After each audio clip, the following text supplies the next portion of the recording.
ఆంధ్రప్రభ వార్తాపత్రికలోని ముఖ్యమైన అంశాలను మనం ఇప్పుడు ఒకసారి చదువుదాం. హెడ్డింగ్లో భారీగా తగ్గుతున్న పెట్రోల్ ధరలు. కేంద్రం భారతదేశ ప్రజలకు బంఫర్ ఆఫర్ ప్రకటించినట్టుగానే తెలుస్తుంది. దాదాపు లీటర్కి 10 రూపాయల మేర తగ్గవచ్చనేటటువంటి అంచనాలు పేపర్లో ప్రచురించడం జరిగింది.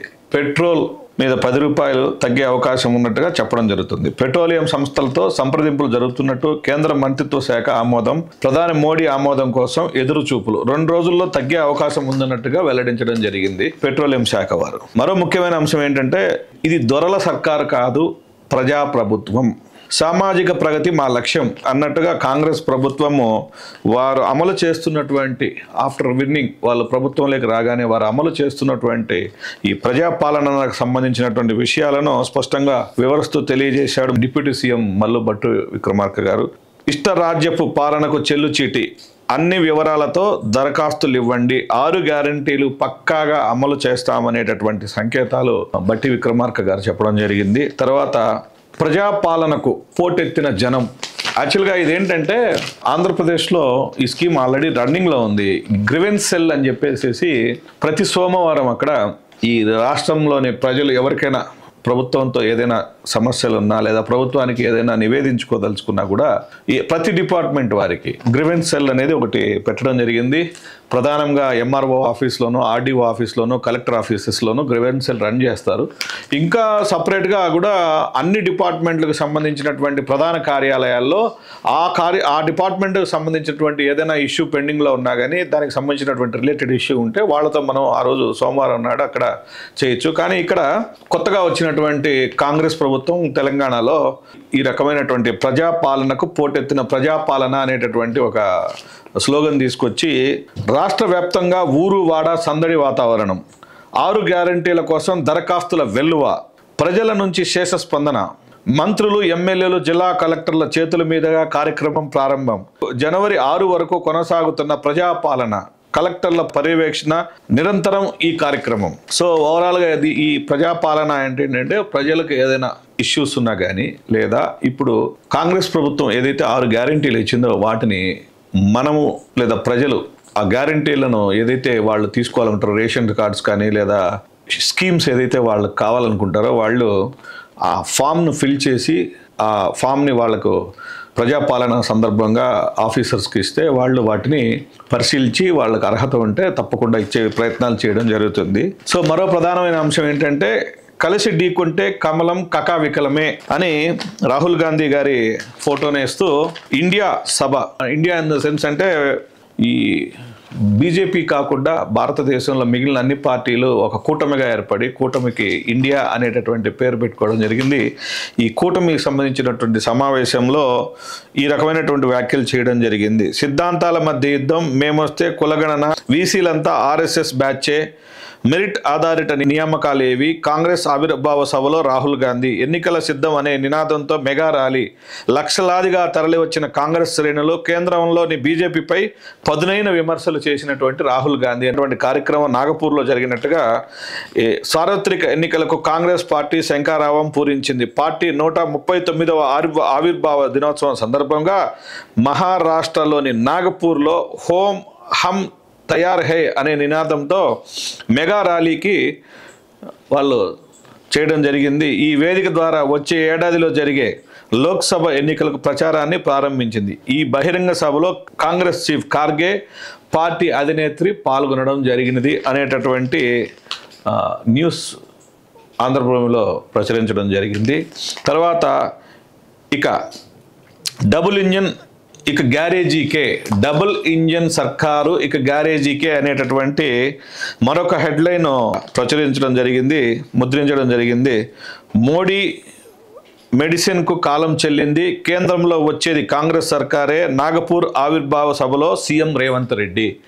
నాగపూర్లో జరిగినటువంటి 139వ కాంగ్రెస్ పార్టీ ఆవిర్భావ సభలో డబుల్ ఇంజన్ సర్కారు ఇక ఇంటికే లేదా గ్యారేజ్కే అనేటటువంటి ఒక నినాదంతో నిన్న అక్కడ ర్యాలీ చేయడం జరిగింది. అందులో పాల్గొన్నటువంటి తెలంగాణ రాష్ట్ర ముఖ్యమంత్రి రేవంత్ రెడ్డి ఈ రకంగా డబుల్ ఇంజిన్ సర్కార్ గ్యారేజీకే అనేటటువంటి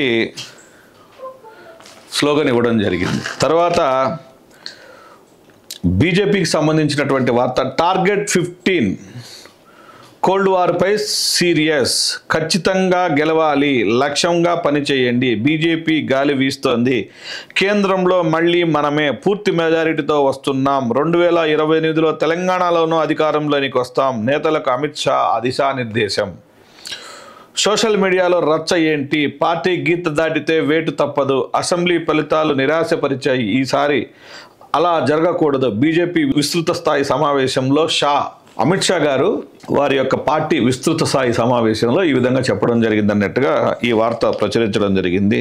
భారత నేవీ మాజీ అధికారులకు ఊరట, వారికి ఖతర్లో మరణశిక్ష విధించడం జరిగింది. ఆ దేశ చట్టాల ప్రకారం ఆ దేశంలో ఏదో నేరం చేసినట్టుగా వాళ్లకు నిరూపణ కావడంతో భారత నేవీ మాజీ అధికారులకు అక్కడ మరణశిక్ష విధించడం జరిగింది గతంలో. అయితే మరణశిక్షను యావజ్జీవ శిక్షగా మార్చి వారిని మరణం నుంచి తప్పించడం జరిగింది. అయితే ఇదంతా కూడా భారతదేశపు దౌత్యం వల్లనే జరిగిందని ఈ పేపర్లో ప్రచురించడం జరిగింది. తర్వాత ప్రధానమైన మరొక అంశం ఏంటంటే, ముంబై పేలుళ్ల సూత్రధారి హఫీజ్ సయీద్ను భారత్కు అప్పగించండి అని భారతదేశం పాకిస్తాన్ను కోరినట్టుగా అధికారికంగా అభ్యర్థన పంపినట్టుగా ఒక వార్త ప్రచురించడం జరిగింది. మరొక ముఖ్యమైన అంశం ఏంటంటే, ఒక విద్యార్థిని చైతన్య కాలేజీలో ఫ్యాన్కి ఊరేసుకుని ఆత్మహత్య చేసుకున్నట్టుగా ఒక వార్త ప్రధానంగా మెయిన్ పేజీలో ప్రచురించడం జరిగింది. శ్రీ చైతన్య కాలేజీలో విద్యార్థిని ఆత్మహత్య, హాస్టల్లో ఫ్యాన్కు ఉరేసుకుని బలవన్మరణం, యాజమాన్య ఒత్తిడితోనేనంటున్న విద్యార్థి సంఘాలు, మృతురాలు నాగర్ కర్నూలు జిల్లా వాసిగా గుర్తింపు, అనుమానాస్పద మృతిగా పోలీసులు కేసు నమోదు. అమ్మాయి మరి తను చదువు మీద సమస్య లేకపోతే మరి ఏం ప్రాబ్లమ్స్ తెలియదు, కానీ పోలీసులు అనుమానాస్పద మరణముగా కేసు నమోదు చేసి దర్యాప్తు చేయడం జరిగింది. మరొక ముఖ్యమైనటువంటి వార్త, గ్రేటర్ను గెలుద్దాం, రేవంత్ రెడ్డి పిలుపు. త్వరలో నియోజకవర్గాల వారీగా సమీక్ష, ఒక్కో మంత్రికి 2 అసెంబ్లీల బాధ్యత, పార్టీ బలోపేతమే లక్ష్యంగా కార్యాచరణ. ముఖ్య నేతలతో ముఖ్యమంత్రి రేవంత్ రెడ్డి గ్రేటర్లో కూడా రాబోయే మున్సిపల్ ఎలక్షన్స్లో కూడా గెలవాలని, గెలిచే విధంగా మనము పూర్తిగా సన్నద్ధంగా ఉండాలని దిశగా వారి ఎమ్మెల్యేలకు ఒక్కొక్క ప్రాంతానికి అంటే 2 నియోజకవర్గాలకు ఒక ఇన్ఛార్జిని ఇచ్చుకొని ఏదో విధంగా మొత్తానికి గెలిచే విధంగా ప్రయత్నాలు జరుగుతున్నట్టుగా చెప్పారు.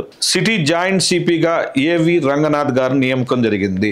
హైదరాబాద్ సిటీ జాయింట్ కమిషనర్గా ఏవి రంగనాథ్ గారిని ఐపీఎస్ ఆఫీసర్ గారిని నియమించడం జరిగింది. 9 మంది ఐపీఎస్ల అధికారులకు స్థానచలనం, 5 నాన్ కేడర్ ఐపీఎస్లకు బదిలీలు, హోంశాఖ కార్యదర్శి ఉత్తర్వుల జారీ అనేటటువంటి వార్త ఆంధ్రప్రభలో మెయిన్లో ప్రచురించడం జరిగింది. అయితే ఆంధ్రప్రభ మెయిన్ పేజీ బాటంకి వస్తే, కెప్టెన్ ఇక లేరు, అనారోగ్యంతో కన్ను మూసిన కెప్టెన్ అనేటటువంటి హెడ్డింగ్తో పిలువబడేటటువంటి విజయకాంత్, తమిళ పాపులర్ నటుడైనటువంటి విజయకాంత్ మరణం సంబంధించిన వార్త ప్రధానంగా ఇక్కడ ప్రచురించడము, సంతాపం తెలియజేయడం జరిగింది.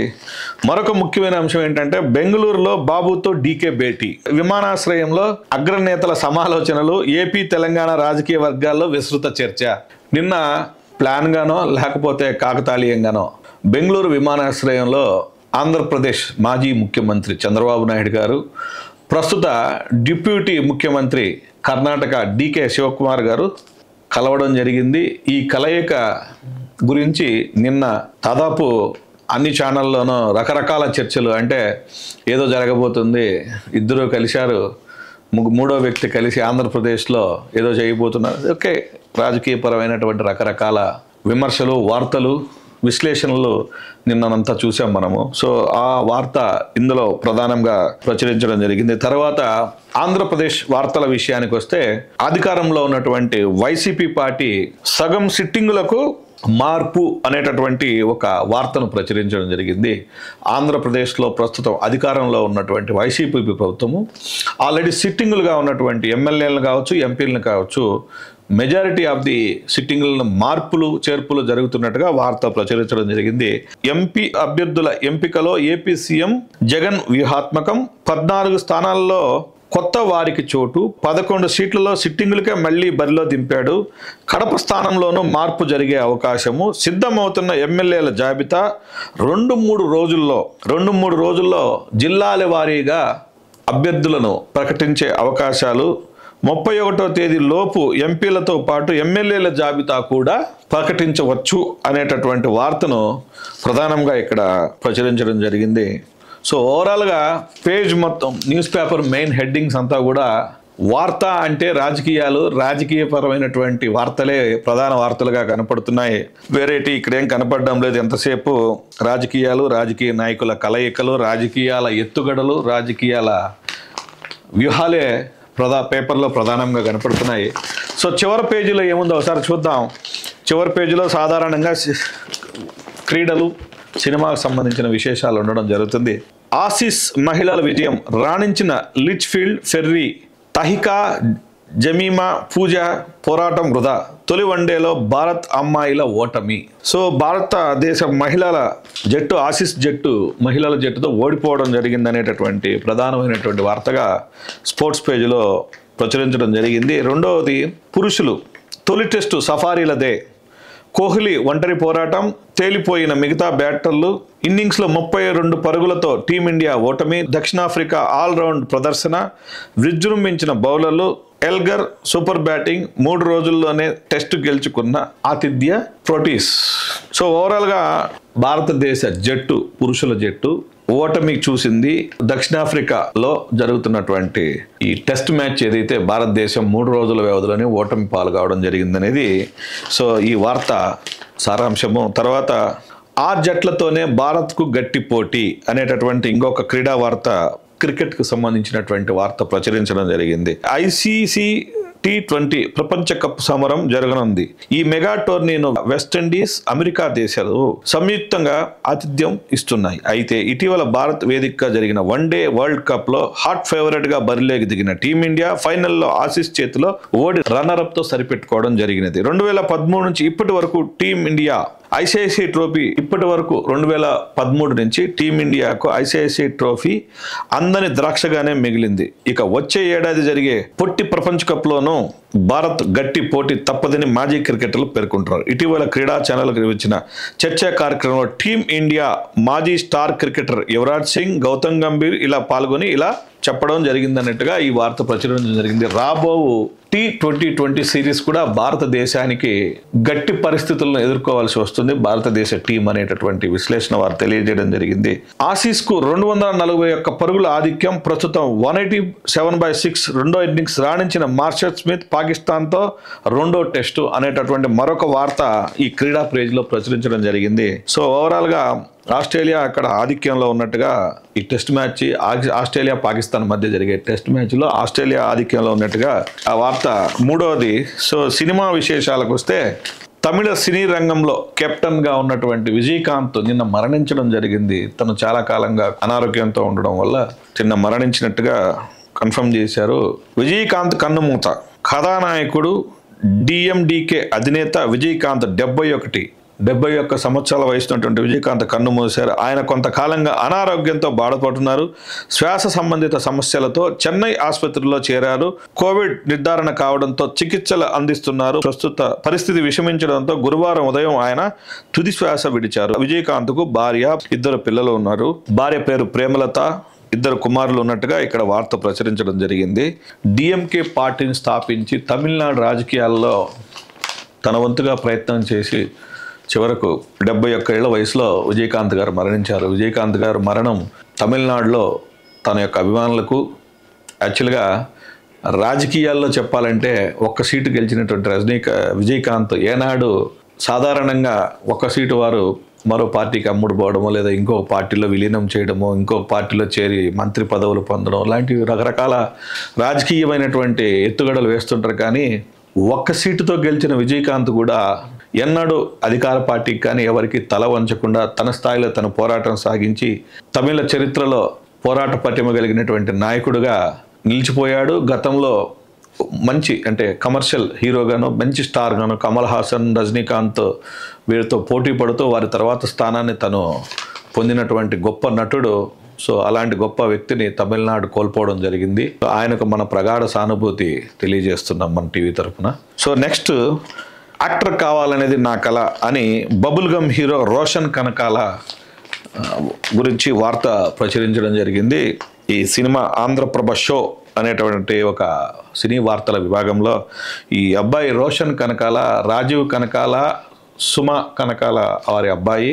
సో వారు ఆల్రెడీ రాజీవ్ కనకాల మంచి క్యారెక్టర్ ఆర్టిస్టు, సుమ గారు ఆమె మంచి యాంకర్, పేరొందినటువంటి యాంకర్, చాలా సీరియల్ యాంకర్. సో వారి అబ్బాయి సినిమా నిన్న రిలీజ్ కావడము, దానికి సంబంధించినటువంటి వార్త ఇలా ప్రచురించడం జరిగింది.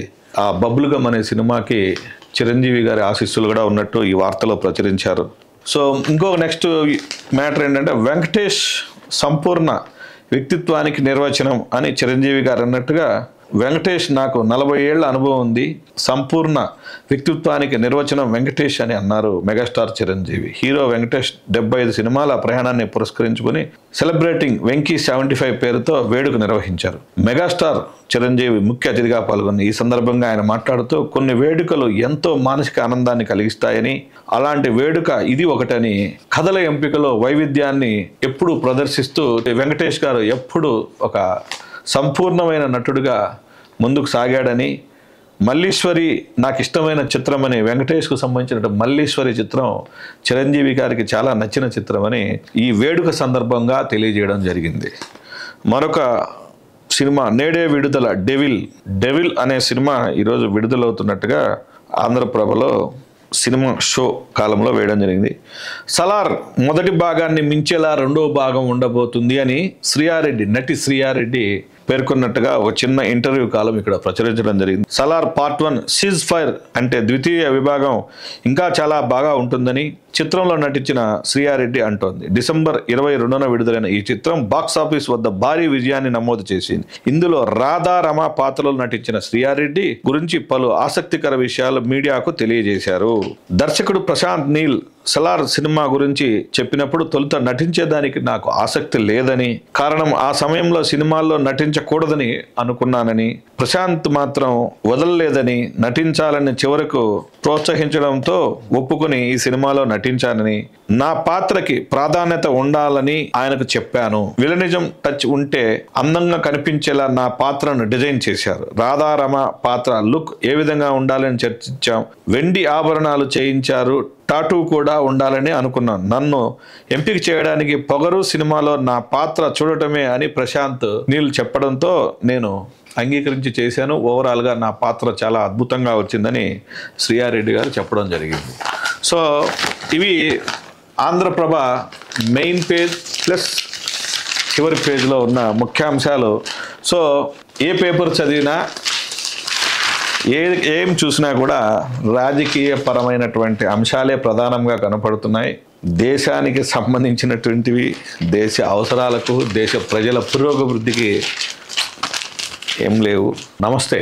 లైక్ చేయండి, షేర్ చేయండి, సబ్స్క్రైబ్ చేసుకోండి. Thank you.